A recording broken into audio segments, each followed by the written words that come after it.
大家好，我是王菊。现在我才从云阳市知道了，现在是晚上5点的，刚刚从阳市吃了，家人们。早上10点进云阳市，本来打算是2点去吃了，从后巷没人家拍一下宣传一下了。但是现在发生了个问题，咱们的无人机被里面的风景给迷晕了，撇着山里面的家人们。我这从12点一直现在醒着5点的，才刚刚吃了。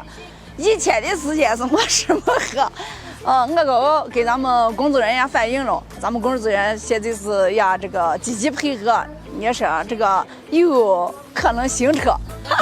哎，吃来了。一天你说这个无人机丢了啊？怎么搁家不给我定位着搁家行车了？定位行车我就进去，我现在都商量好啊。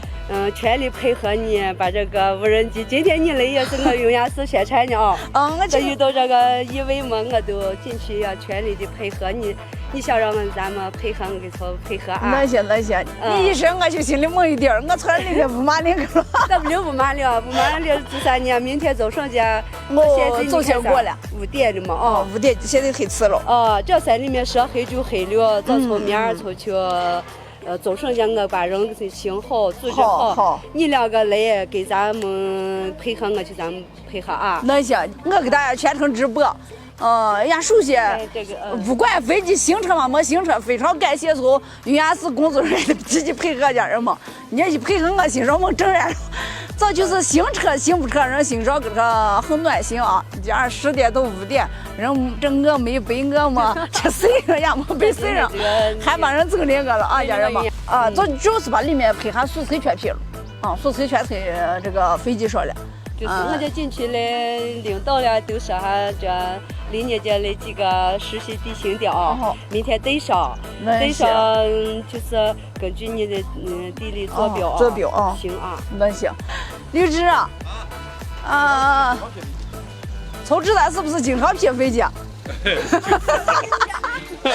不是经常，是因为是邻居嘛，这一时呀，这个风大风大，然后他这个去经常的环境复杂，刘志还信号有时候不太好。对，可到这个飞机100%多少能行车？100%。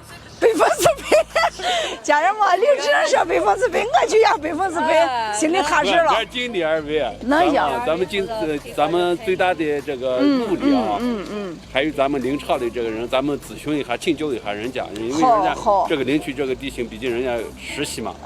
对。对，家人，明显不见不散。